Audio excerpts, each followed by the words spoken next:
Assalamualaikum warahmatullahi wabarakatuh. Perkenalkan, nama saya Husnul Khatimah dengan NIM B02219019.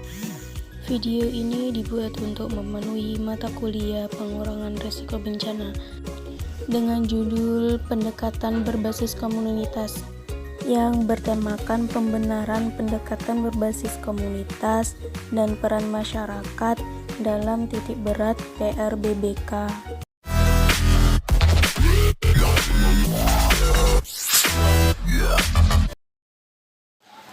Yang pertama yaitu pembenaran pendekatan berbasis komunitas. Komunitas adalah faktor pembeda kejadian bencana. Kejadian-kejadian yang disebabkan oleh alam, non-alam maupun sosial lazimnya baru disebut sebagai suatu bencana. Bila mana kejadian itu menimbulkan dampak yang mengganggu keberfungsian suatu komunitas, sehingga menimbulkan kerugian baik fisik, sosial, ekonomi, dan sedemikian rupa, sehingga komunitas yang bersangkutan tidak akan dapat untuk menanganinya dengan sumber dayanya sendiri. Dalam satuan analisis bencana adalah komunitas. Status keberdayaan komunitas menjadi faktor penentu terjadinya bencana atau tidak, atau setidak-tidaknya tingkat keparahan dampaknya. Mengungkit logika ini, maka komunitas adalah juga unit dasar di mana harus dilakukan investasi untuk penanggulangan bencana, bahwa satuan kabupaten hingga nasional adalah agregat dari risiko-risiko komunitas di tingkat lokal, sehingga praktik PRB yang aktual adalah tingkat komunitas. Selanjutnya yaitu peran masyarakat dalam titik berat PRBBK. Yang pertama yaitu hak untuk mengetahui. PRBBK adalah produk umum dan pemenuhan hak untuk aman dari bencana, merupakan bagian dari HAM.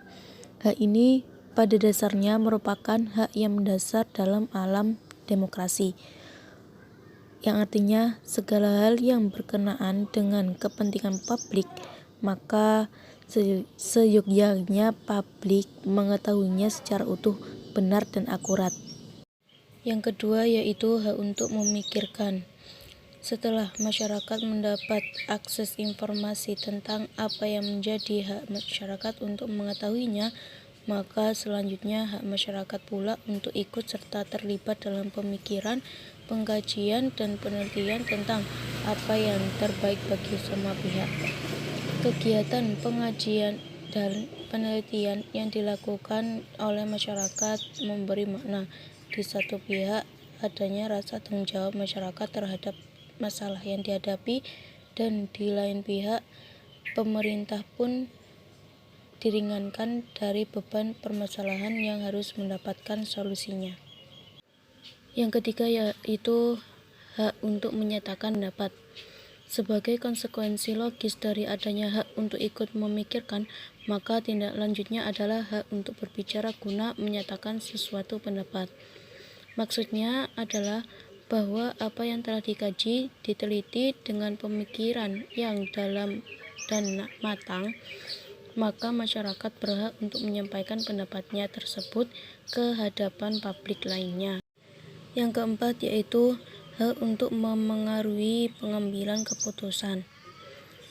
Substansi yang dinyatakan sebagaimana diuraikan di atas sesungguhnya juga dimaksudkan agar masyarakat dapat mengambil peran dan melibatkan diri dalam batas-batas tertentu secara proporsional untuk memengaruhi pengambilan keputusan oleh pihak yang berwenang.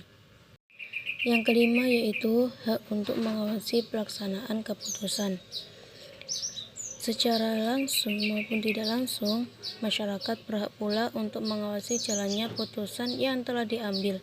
Pengawasan masyarakat ini merupakan bagian dari hak demokrasi dalam rangka public control. Pengawasan atau kontrol terhadap jalannya putusan ini atau dapat disebut kontrol a posteriori adalah yang dimaksudkan untuk tindakan korektif dan memulihkan suatu tindakan yang keliru. Sekian dari saya, kurang lebihnya mohon maaf yang sebesar-besarnya. Wassalamualaikum warahmatullahi wabarakatuh.